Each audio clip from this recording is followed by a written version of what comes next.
Welcome to our comprehensive tutorial on data aggregation in Java.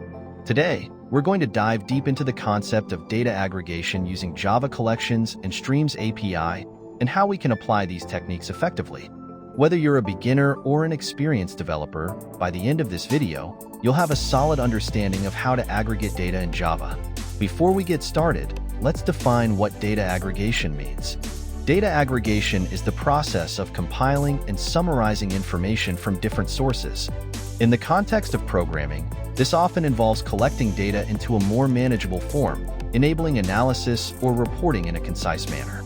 In this tutorial, we will explore several types of aggregations: summing values, finding averages, counting items, and grouping data.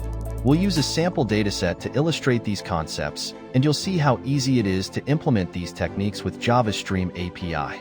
Let's begin by setting up our project. Open your favorite IDE. I'll be using IntelliJ IDEA, and create a new Java project. Name it Data Aggregation Tutorial. We'll also need to create a simple data class to represent the items we want to aggregate. Now that we have our product class, let's create some sample data.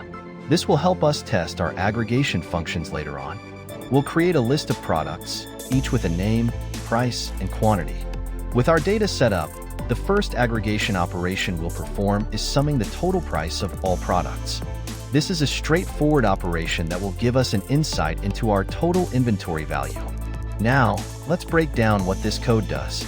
We create a stream of the products, then map each product to its total value using the getPrice and getQuantity methods. Finally, the sum method computes the total value across all products. Next, let's calculate the average price of the products. This will help us understand the price dynamics within our inventory. We will use the average method available with DoubleStream. In this code, we again create a stream from our product list. We use the method reference product, getPrice, to map each product to its price and then calculate the average using average. We also handle the case where there might not be any products, which would cause the average to be absent. Now, let's explore counting the number of products in our inventory.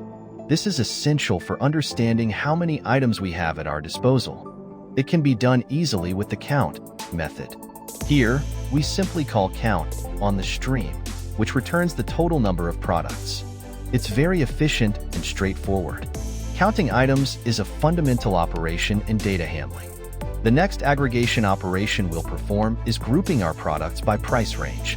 This will allow us to categorize our inventory and understand better where most of our products stand in terms of pricing.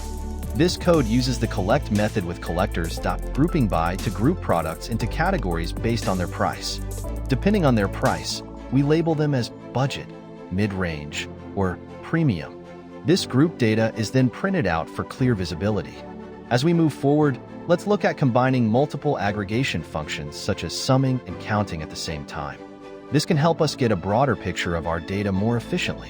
In this snippet, we use double summary statistics to collect various statistics from our stream all at once. The summarizing double collector allows us to summarize the total, count, and average price of our products, displaying all values succinctly. Now, let's say we wanted to perform even a more complex aggregation.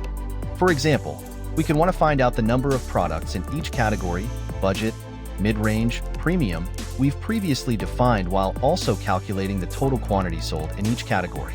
In this example, we create two separate maps, one for counting how many products fall into each category and another for summing up the total quantity of products sold in each category. The collect method is used alongside collectors.groupingby and collectors.counting or collectors.summingInt to accomplish this. As you can see, Java provides powerful abstractions and tools within the Stream API that make complex data aggregation tasks relatively simple. Remember, the key to efficiently working with data is to know how to filter, map, and reduce the data effectively. To close out our tutorial, it's worth noting that while streams are excellent for processing collections of data, they can have performance implications with large datasets. The trade-offs should be carefully considered. I hope you found this video on data aggregation in Java helpful. If you did, please consider liking and subscribing for more tutorials. Also, feel free to leave any questions or topics you would like to see covered in the comments below. Thank you for watching.